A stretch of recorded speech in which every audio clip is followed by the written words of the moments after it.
Yesterday we completed derivation of moment of inertia for some continuous distributive massive bodies. What are the bodies we discussed yesterday? Once we recall them, afterwards I will take few more bodies. Okay. And this derivation is very important. Whatever we discussed in yesterday. First of all, the body what I take is a ring. Yes, of mass m and radius r. If I take a ring of mass m and radius r, its moment of inertia about this axis is how much mean mr square.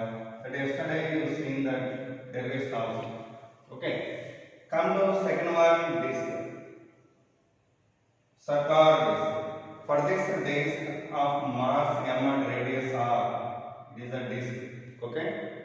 And it is rotating about this axis. Its mass is m and radius r. Then its moment of inertia is mr square by 2. Third one, the object what I taken is a hollow sphere. For a hollow sphere of mass m and radius r, the moment of inertia is 2 by 3 mr square. That also we completed yesterday. Okay. Now come to fourth one, solid sphere. Okay, it is solid sphere of mass m and radius r. Then its moment of inertia is 2 by 5 mr square about this diameter. Like that, yesterday we derived the dimension, moment of inertia formula for these objects, as well as also I completed a solid cone also. For solid cone of height h and radius r, okay, and mass m, the moment of inertia about this axis is 3 by 10 mr square. That also you seen yesterday. Like that, these are all the bodies what we completed yesterday. But now we are going to see next object. That object what I am taking is a hollow cone. What next? Hollow cone. So moment of inertia of hollow cone. Hollow cone. I am going to derive. See here. It is a cone, hollow cone, like ice cream cone. There is no material inside of that. There is no material inside of that. That's mass is m, and the radius is what here r, and the length of this lateral side is l. What is this lateral side length? L. Okay. Whenever this cone is rotating about this vertical axis, what is the moment of inertia? This is the question one. Okay, whenever it is rotating like this, what is the moment of inertia? That is the question. For getting that one, I am taking first of all a small elemental portion here in the form of ring. Okay, it is a small ring what I chosen at a distance of x, and its thickness is dx. What is the thickness of this one? Dx. Like that, I have chosen this small elemental ring.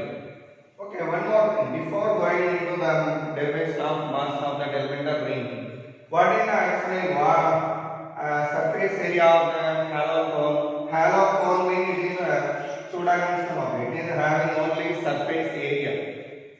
By that its area, surface area value how much mean? Pi into r into l. What is the surface area value? Pi into r into l. Thereafter, what is the sigma? Sigma means surface charge density. That's the definition yesterday I told you. Mass per unit area. Mass per unit area. What is the mass? M only. Area what? Pi r. Surface area what? Pi r. This is equation 1. So sigma value lower. And now thereafter you come to area of small element. What is the actually? It's the area we think of one. First of all, its radius we want to use. That's radius if it is smaller. Here there are two triangles called symmetrical triangles like this. It is smaller, it is kappa, it is x, and it is totally y. For these two triangles, angle is the two triangles, angle is the same. At that moment, these two triangles are called what? It is small triangle, it is big triangle. For both of them, angle is same. By that, the two triangles are called symmetrical triangles. Then the ratio of sides are equal. Ratio of sides are equal. So by that, opposite sides ratio, that means smaller by cap are equal to adjacent sides ratio x by L. Capital one. Okay, then what is smaller value? Smaller value r into x by L. This is our value, that means radius of the small ring. Now, its area, how can we get it? It's circumference into width. What is the area of small element? Circumference, that is 2 pi r into dx. Okay, after applying that area of small element, I want to get its mass. How can we get its mass? Simply by multiplying with sigma. Why? Because sigma means what here? Mass per unit area. Per unit area, the mass is sigma. What is the area for this area? What is the mass for this area mean? Simply that area you multiplied with sigma. By that we can get the total mass of that elemental ring. Such that what is the answer? Sigma into d. Sigma value what here? M by pi r L into area what here? Already written above, that is 2 pi r into dx. Then pi cancel. What remains here? 2m by r L into r into dx. But r value already we have here. That you write there. Then what we get? 2m by r L into small r value what? Rx by L. Rx by L into dx. So totally r cancel. What remains? 2m by L square into x square dx. What is the remainder? Sorry, x into dx. Okay, after applying this mass of the small element, I want to get a moment of inertia of the small ring about this vertical axis. It is a ring, for the ring already just now I written the moment of inertia formula here, that is m r square.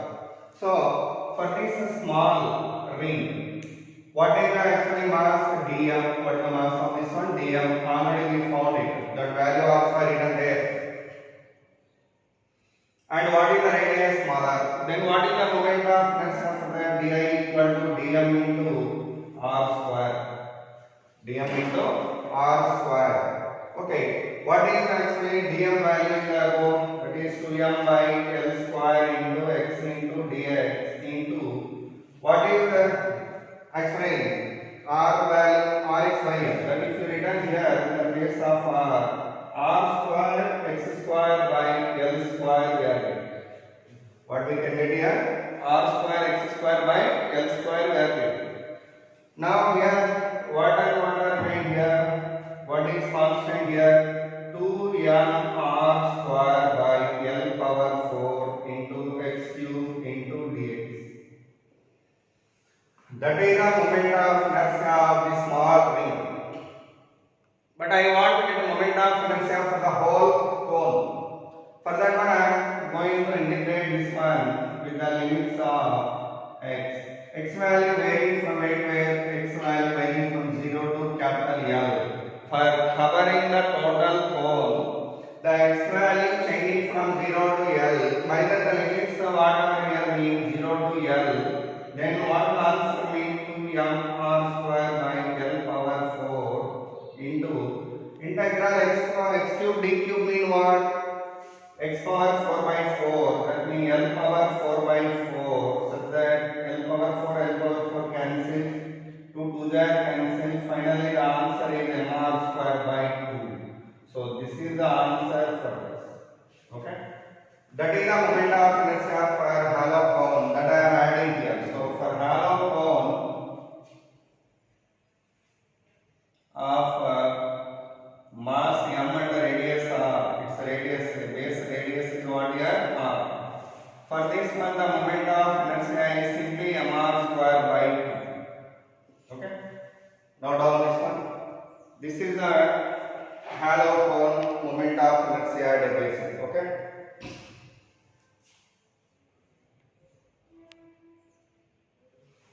Next one, seventh object we are taking. That object is a rod. What is I am considering now? A rod I am taking. Metallic rod.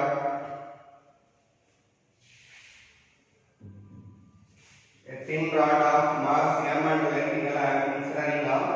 For that one, we would like to get the moment of inertia about its perpendicular bisect line. That's the derivation we are going to see.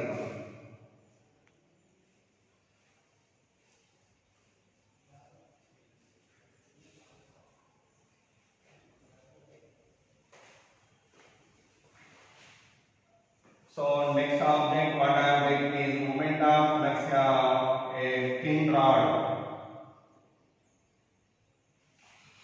Moment of inertia of a thin rod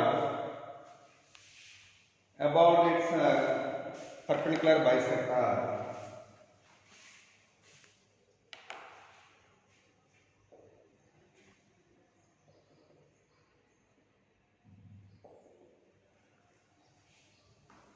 That is the heading. See here, simply I am considering a rod,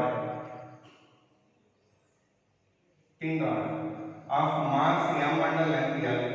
Then I would like to get moment of inertia of this rod when it is rotating about this axis. Okay, actually that is a continuous distributive mass body, as like earlier bodies what we considered.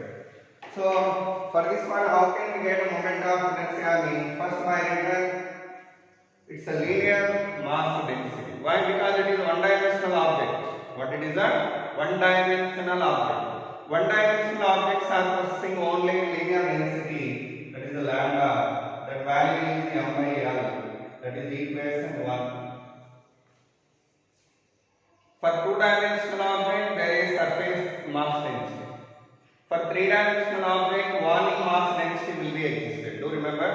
Like that for this rod, that lambda value is m by L. And now we would like to get the moment of inertia for this rod. Remember, this length is what here L by 2. Okay? And this is what L by 2. For getting the moment of inertia of this rod, I am choosing a small elemental mass of length dx at the distance of x from the axis. See clearly, you can see there what is the width of the element dx, what is the length of, what is the distance of the one from the axis x. Then its mass I want right now. Its mass generally we are writing as dm, small mass. That mass, how can we get it? In the last class also we discussed this kind of problems. Whenever we want to obtain the mass of element, we are going to multiply that length with lambda. So by that lambda into its length is what dx. So that the value what we are getting is m by L into dx. Mass is over. Now it is rotating about this axis. Yeah, it is rotating around this one like this in this axis. In this circular path, it is get rotating with the radius of x. Then what is the moment of inertia? The moment of inertia of that one is dm into x square. Dm value what? M by L into dx into x square. So that is the moment of inertia of that one about that particular axis. Moment of inertia of this element. After applying the moment of inertia of the element, I want to get the moment of inertia of whole rod. So total moment of inertia. How can we get it? By integrating this. In this one, constant is m by L. Okay. What are the remaining terms? X square into dx. And what are the limits? X value varying from it where for covering the total rod, we should take that x from this side to that end, this end to that end. So whenever we take an x, actually measured from here only. Then if you take it as positive side, definitely it is a negative. Why? Because it is we are considering as origin. Such that for covering the total rod here, we have to cover this negative L by 2 as well as plus L by 2. By that the limits of x are what here mean? Minus L by 2 to plus L by 2. Okay, Okay, then only the total rod has to be covered. So the limits of this one are minus L by 2 to plus L by 2. Now integral di I only, that's value m by L into what's actually integral x square dx x cube by 3. What are the limits? Minus L by 2 to plus L by 2. If you take out that 3 outside, m by 3L into what is x value? L by 2 whole cube minus of minus L by 2 whole cube. Okay. Now what we are getting? M by 3L into L cube also take outside. What's remaining? 1 by 8 minus of minus plus 1 by 8. What we can get here? M L square by 3 into 2 by 8, that is 1 by 4. So totally M L square by 12 is the answer. That is the moment of inertia of that rod about this perpendicular bisector line. Okay, so that is the next object what we taken. So for thin rod, the moment of inertia about this axis is ml square by 12. So 7 objects are over. And the next object what I am taking is a triangular lambda. Which object I am choosing? Triangular lambda. That's why I am going to see here.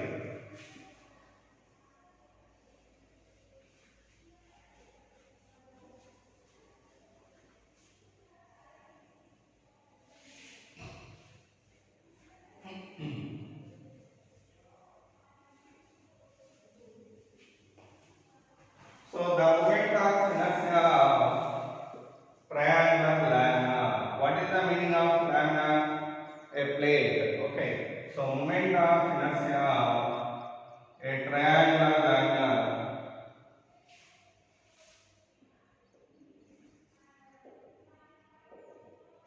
This is the heading. Now I am considering a triangular lambda here of height h.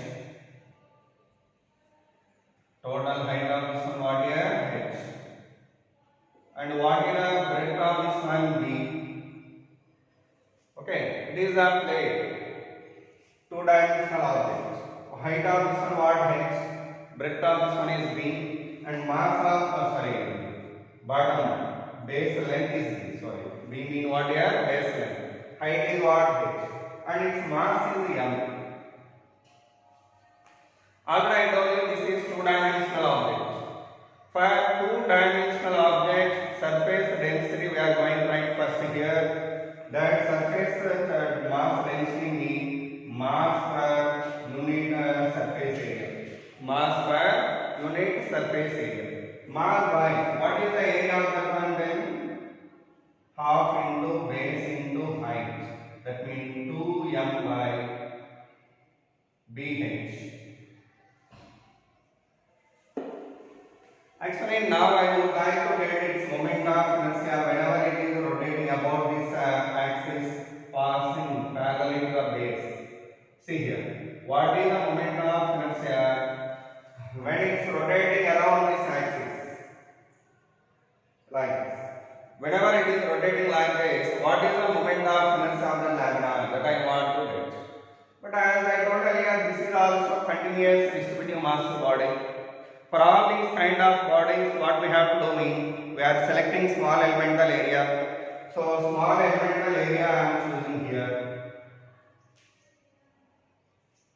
Small element I have chosen. Very infinite simultaneous small size area I have chosen at the distance of y from the top of the lambda, and its thickness is dy. What is the thickness of this one? Dy. And what is the distance of that one from the axis? This is the axis, from that one the distance of that is what? H minus 1.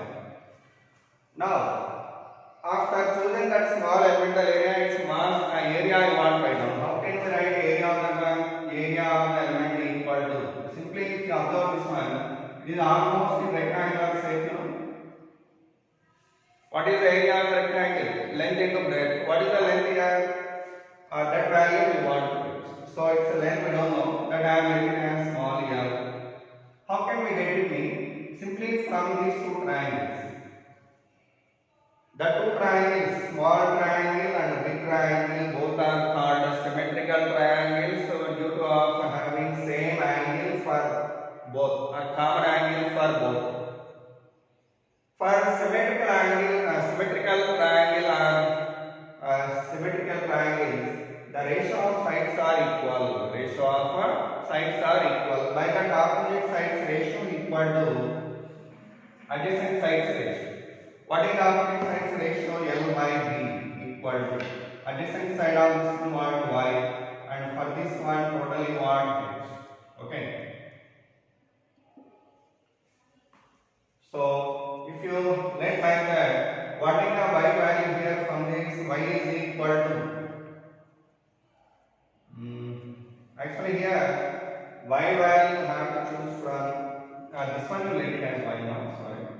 Then it is h minus y. Why? Because mass is the distance of y. Then if you return back the ratio of sides here, what we are getting opposite sides ratio, that means L by B. L by B equal to adjacent sides ratio. What is adjacent side value here? H minus y by, for this totally h. Then L value what we get? B by h into h minus y. This is the length of the elements. Okay, after applying the length of this one, what is the area? Length into breadth. Length mean what? L. Breadth mean what? Dy. So that's why its area mean L into dy. L value already we applied here. What is that? B by h into h minus y into dy. H minus y into dy. Okay, now I have applied area of the small elements. Its area is obtained, that is A. And its mass is what? dm. How can we get it mean? Already I know you that mass we can get it simply by multiplied with sigma. Okay, so dA value, if you multiply it with sigma, then what we get? Sigma value 2m by bh, and dA value what? b by h into h minus y into dy. Okay. After applying the mass of this element, whenever you imagine to rotate this one around this axis, this element also rotating around this in this radius. Okay, it is getting rotating around this axis. Then what is the radius of the or distance of the element from the axis y? Then what is the moment of inertia for that small element, elemental mass? That elemental mass having the mass of dm into r square, radius square. What is the radius value? Y. So y square. So totally what we can get? 2m, here dv cancel. 2m by h square into h minus y into dy into y square. Okay, this is the moment of inertia for small elemental mass. Afterwards, we would like to get moment of inertia for the whole lambda. For that, I am integrating this equation with the limits of y. What are the limits for y? Y value varying from where? From 0 to h. See here, total lambda has to be covered by taking the value of y from 0 to h. By that, the limits of y are what here? 0 to capital H. Such that what we can get? Integral and differentiation cancel, then total moment of inertia equal to 2m by h square into integral hy square minus y cube into dy with the limits of 0 to h. Now if you solve that one, how much you can get? 2m by h square into what is the integration value? H into y cube by 3 minus y power 4 by 4 with the limits of 0 to h. Now if you apply the limits there, the value of phi, how much you can get it mean? 2m by h square into 2m by h square into, apply the limits there, what you can get? H cube by h power 4 by 3. Why? Because in the place of y, we are going to keeping h. H cube into h cube. H means h power 4 by 3 minus h power 4 by 4. So totally what we can get?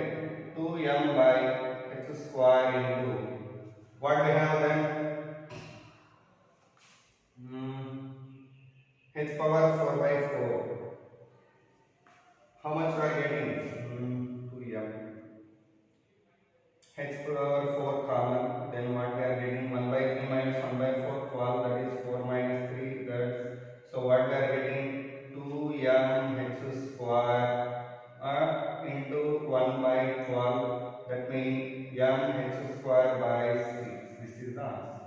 Okay. That is the moment of inertia for this one. About this axis passing through the base. So that's why that's also I am adding here. For triangular diagonal,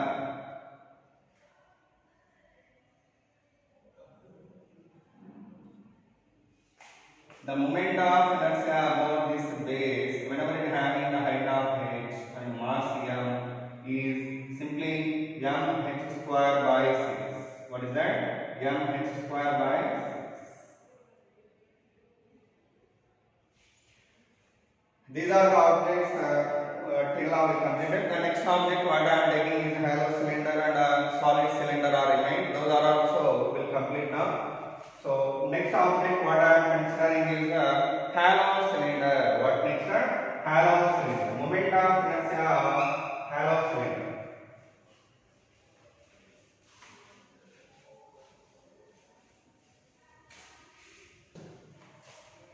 Moment of inertia of hollow cylinder.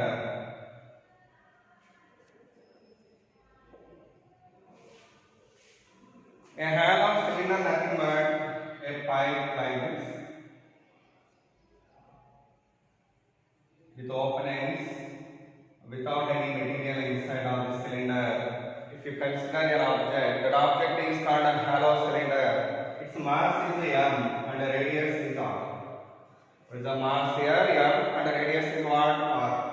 Its moment of inertia I want to get here about this axis. How can we get it? Mean very simple. First of all, by writing its sigma value. What is the sigma value? M by area. That is the mass per unit area. Sigma means surface mass density. That's value how much for this? Mass per unit area. What is the area of this one? If you let its length as L and radius as R. Radius as R. Alright, radius is how much here? R. Length is how much? L. Then its area is 2 pi RL. So M by 2 pi RL is the sigma value. Okay, after writing that sigma value, I want to get a moment of inertia for this one by choosing small elemental ring here. Like this.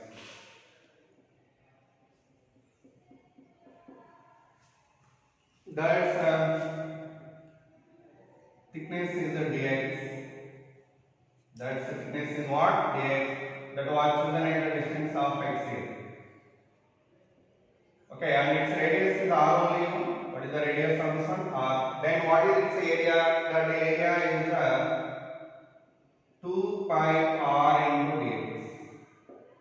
2 pi r into dx. And its mass I want right now. What is its mass? dm equal to sigma into dA. Sigma value what? M by 2 pi r L into dA value 2 pi r into dx. 2 pi r into dx. What and what are cancelled? This cancelled. M by L into dx only remains. After applying the mass of that small elemental ring, I would like to get the moment of inertia of this. What is the moment of inertia? Di.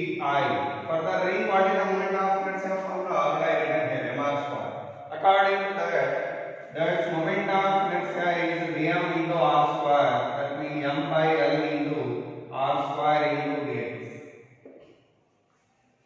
Now, if you integrate it with the limits of x value always vary from 0 to L. X value vary from 0 to L. Such that the limits for this integration are 0 to L. Then what answer means? M by L into r square into integral dx. with the limits of 0 to L, such that the answer what we are getting is m by L into r square into L. L cancel. The final answer is mr square only.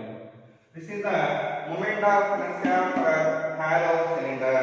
Okay. So that's the ninth object what I am adding here, hollow cylinder. For hollow cylinder,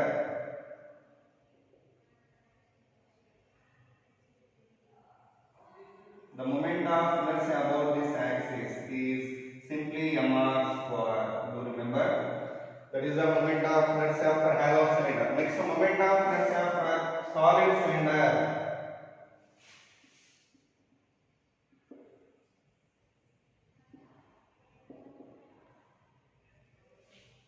This one also we can do in the same manner, but also we can do in easy way. That way we are going to see here. A solid cylinder means this is a cylinder having a material inside of that. Its mass is m, radius is r, and the length is l. The mass of that one m, radius r, length l, and it gets rotating about this axis. Then what is its moment of inertia mean? Simply we can do it by dividing this one into small number of strips, so called discs, like this. Simply a cylinder nothing but what? Piling of discs one above another. Piling of discs one above another. By that, like this, whenever you consider the discs here, that combination is called cylinder. Okay. If I cut down this one into number of discs here, the total combination is called what? Cylinder. Here the moment of inertia of this cylinder is simply equivalent to moment of inertia of the discs. By that, the moment of inertia of cylinder equal to moment of inertia of discs. What is the moment of inertia of disc? That is equal to mr square by 2. See here, this is one disc, first, second, third, fourth, and so on. For all of them, whenever you divide it into small number of strips and individually calculated moment of inertia and added up algebraically, then the net moment of inertia we get like this. So this is the moment of inertia for a solid cylinder. Okay, that also I am going to add here. That is for 10th object, solid cylinder.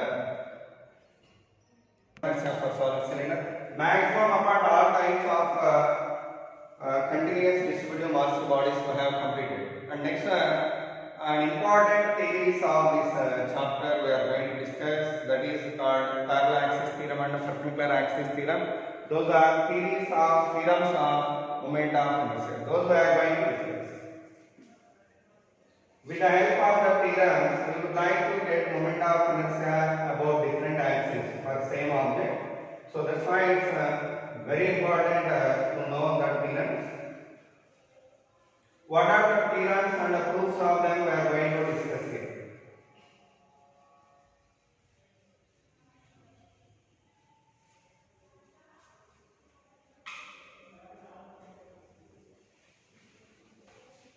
First, theorems of moment of inertia.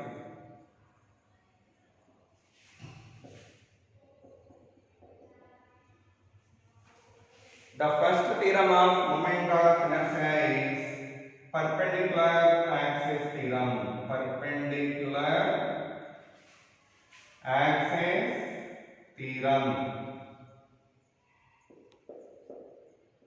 Okay. First, let's complete this one, and thereafter we will go to next one. Okay. What is the perpendicular axis theorem and its statement? Very simple statement. Normally, it is applicable for 2D objects.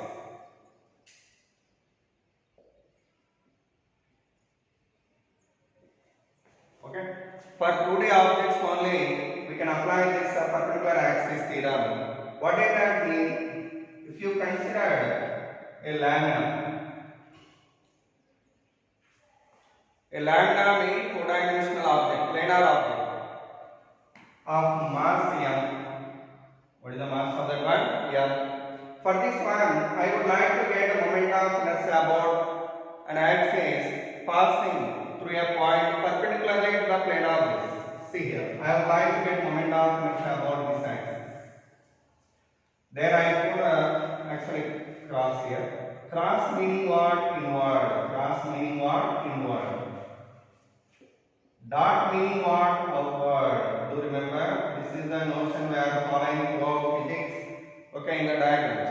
Here cross meaning what? Axis is perpendicular to the plane of the board. Around that, whenever this is rotating. For example, if it is axis, this object gets rotating around it. While it is rotating around it, what is the moment of inertia that we want to get? How to get it means very simple.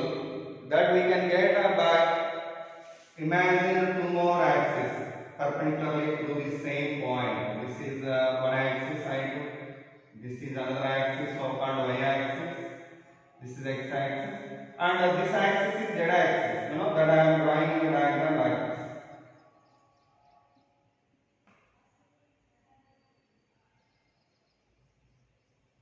Okay. So whenever my body is rotating along that z axis, what is its moment of inertia that we want to get? How can we get it? Very simple. For that one, I would like to consider small elemental portion of this body of mass dm. Small elemental mass considered first.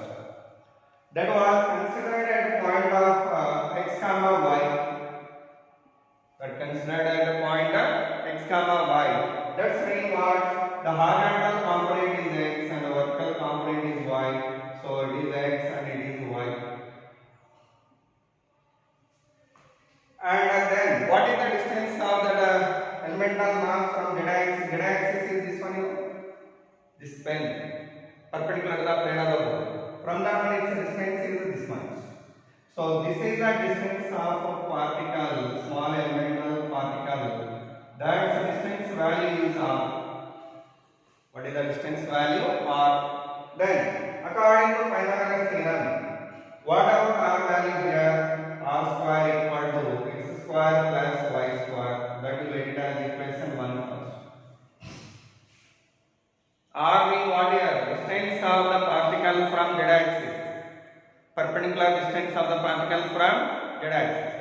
And what is the perpendicular distance of the particle from x axis? Y. See here. And what is the perpendicular distance of the particle from y axis? X. But finally our question is what? Getting of moment of inertia about this z axis. This is question mark. This is question mark. So that how do we get it mean? First of all, by imagining this particle is rotating around x axis. What is the moment of inertia for the particle? This is the particle what I considered in the body. For that particle, what is the moment of inertia about x axis? See here, moment of inertia of the particle about x axis is normally that is small particle. By that its moment of inertia also very small. That we are writing as dix. That value is mass into perpendicular distance. What is the perpendicular distance of the mass from x axis? Y. So by that we are getting dm into y square. In the same way, how can we get the total moment of inertia for the body? By integrating this, right? If you have integrated that totally, then we can get total moment of inertia. So total moment of inertia of the body about x axis is, if you have integrated it, you can get ix. Ix value what? Integral dm into y square. This is second equation. That is the second equation. Now let's come to next thing what that this body if we imagine to rotate around y axis. For example, whenever it is rotating around y axis, this particle rotating in the circular path of radius x, right? As like earlier, actually in the earlier case, this particle imagine to rotate around x axis such that its perpendicular distance is y. Why that we written like that? But in the second case, I am imagining this body is rotating around y axis. Whenever it is rotating around y-axis, moment of inertia of the particle about y-axis is diy, that is dm into perpendicular distance. What is the perpendicular distance of the particle from y-axis? From y-axis, the particle is at what distance? X. So x square. After written that, I would like to get total moment of inertia of the body about y-axis is Iy, that we are writing as Iy, that we can get just by integrating these lines. This is second, third equation. Okay. And one more axis is remained. What is the z-axis? What is the moment of inertia of a particle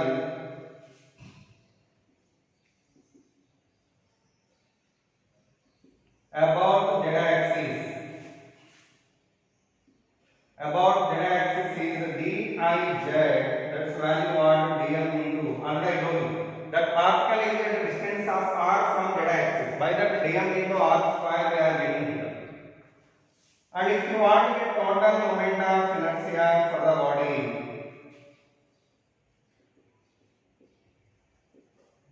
about z-axis is ij, that's value integral dm into r square. This is fourth equation. Now the moment of inertia of that body about 3 axis we written well here. After written that, actually our aim is what? Getting of ij. Already I told you that ij value already we have in that below. That ij equal to integral dm into r square. What is the r square value from 1? X square plus y square. That means integral dm into x square plus integral dm into y square. What's integral dm into x square here? Iy, second one. So by that we can write this one as Iy plus, and dm into y square means what? Ix. So Iy plus Ix. With this one, Ij value we apply, that Ij value finally what here? Ix plus Iy. So now the statement, how can we write it means? Statement is simply the moment of inertia of a lamina about z-axis. Z-axis means perpendicular axis. So about a perpendicular axis passing through a point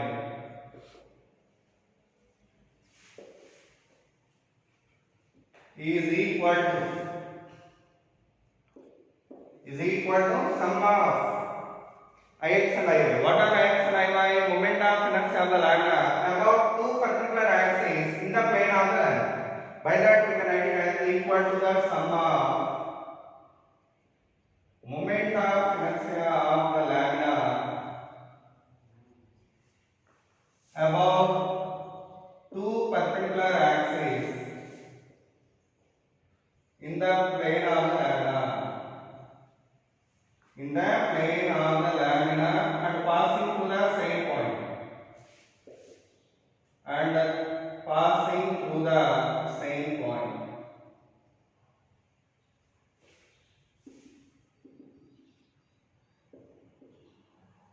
So finally the equation concept this is Ij equal to x plus Iy. So with this one, perpendicular axis theorem is over. What is over?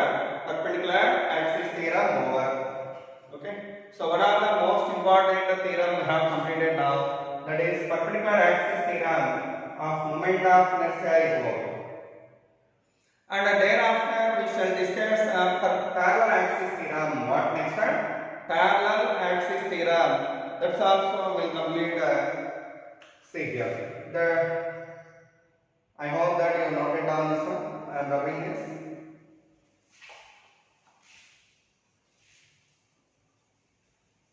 Second theorem, the second theorem of moment of inertia is parallel axis theorem.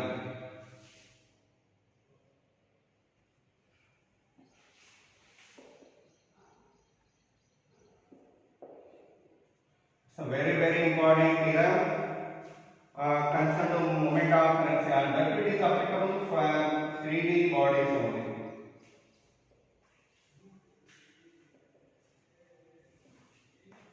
Okay, it's applicable for 3D bodies, not only for 3D bodies, for any kind of body. That even it is also applicable for two-dimensional objects. So it's applicable for 2D, 1D or 2D or 3D bodies. For all kind of bodies, we can apply this one. Anyhow, I am considering here a rigid body. What it is? A rigid body, strong body of mass m. Now I would like to get moment of inertia of the body about an axis passing through a point. This is the axis, considering whichever passing through this point. That axis is AB. Okay, this is the point O. There you are seeing clearly the axis is passing through the body at point O. That moment of inertia about this axis I want to get here, that is I, that is question mark here. That is a question mark. Do remember, whenever you want to get moment of inertia of a body about this axis passing through a point, then immediately you have to imagine one more axis parallel to this first axis, whichever passing through the center of mass of the body. You know well, for this body, center of mass will be presented at some location. That is, for example, this. That center of mass I am written as G. Through that center of mass, I am imagining one more axis here. That is this. Parallelly, I am considering this. Then the perpendicular distance between these two is x. What is the perpendicular distance between these two? X. And this axis is CD now. What is the axis? CD. Already I told you total mass is here. Now I would like to get moment of inertia about AB axis. That's already I told you that I am getting as I. For that one, it's must to get the moment of inertia of the body about an axis passing through center of mass. That is CD. That moment of inertia is actually Ig. So whenever you want to get this I value, immediately it must to have Ig, otherwise we can't write it. Otherwise we can't get that I value. So that's why Ig means what here? Moment of inertia about this CD axis. I mean moment of inertia about AB axis. X means perpendicular distance between two parallel axes. M means total mass of the body. These are the meaning of terms. Now I want to get I value. For that, you have to consider small particle here. Small particle was considered at a distance of r. At a distance of small r, its mass is dm.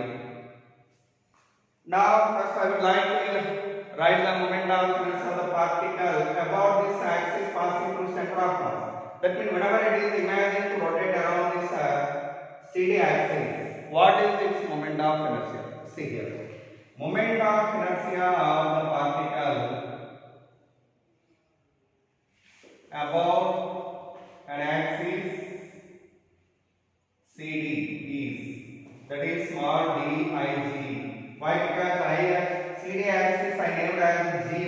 It's passing through G. By that its moment of inertia Ig already. But small elemental value in dig. That's value what means mass into perpendicular distance. What is the perpendicular distance of this particle from this axis r? By the dm into r square. That is equation 1. Then how do we get total moment of inertia? Means by integrating this. So total moment of inertia equal to integral dm into r square. This is actually total moment of inertia. Okay, about CD axis. About CD axis. So this is the first one. Ig over. Next I want to get what? Moment of inertia about AB axis. Moment of inertia about AB axis. So moment of inertia of the particle about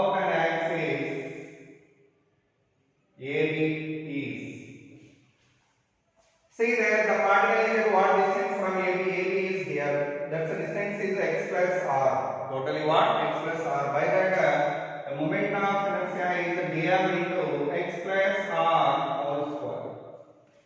That is for particle. But I want to get moment of inertia for whole body. How can we get it? Total moment of inertia above AB is I equal to integral dm into x plus r whole square. This is the second one. Now I am expanding this one and I am going to simplify this furtherly such that what I can get here means integral dm into a plus b whole square formula. That's. Now we have to apply this. Distribute this integration to all the terms so that we can get that as dm into x square plus integral dm into r square plus integral dm into 2xr. Like that integration was distributed to all the terms. Now come to this point. In this one integral dm, x is constant here. Why? Because x is nothing but perpendicular distance between two axes. So if your x square is constant, remaining what? Integral dm. What is integral dm means total mass. What is the total mass value? Already known m. So this is the m into x square plus. What is integral dm r square? Already we have here. That is ic. Integral dm r square means ic. So ic plus. Here 2 and x is constant, that if you take down integral dm into r. What is integral dm into r? R means distance of the particle from the center of mass. It is center of mass. Normally product of mass and particular distance is called moment of mass. That moment of mass about center of mass. You know formula for RCM. RCM formula what? Integral dm into r by integral dm. Whenever the point is at the center of mass itself, RCM value what? 0. Distance of center of mass 0. If you put that value is 0 here, what we can get? Integral dm into r by integral dm. Then integral dm into r equal to 0. So according to characteristic of center of mass, the moment of mass of all the particles about the center of mass is 0. So that's why its value is 0. If you put this as 0, what's remained here? Mx square plus ic plus 0. So totally ic plus mx square. This is the formula for I. Okay. Now statement, how can we write it? I in already told you. Moment of inertia about an axis passing through a point equal to sum of moment of inertia of the body about an axis about a parallel axis passing through center of mass. Ic means moment of inertia about parallel axis passing through center of mass. And the product of total mass of the body and the square of the perpendicular distance to between two parallel axes. So that is a total lengthy statement, but you can write it easily in your own words if you understood the terms meaning. Okay. So no worry about it. Simply you do remember this formula. Okay. And the main point is this only. Whenever you want to get moment of inertia about an axis, immediately you have to consider one more parallel axis passing through center of mass. Then you have to apply this formula. Okay, what is that? I equal to Ic plus mx square. This is the parallel axis theorem. With this one, two theorems are over. And how to apply them and what is the usage of them and use of them, that we will discuss in the next hour. Okay. So with this one, today's session is over. Thank you very much.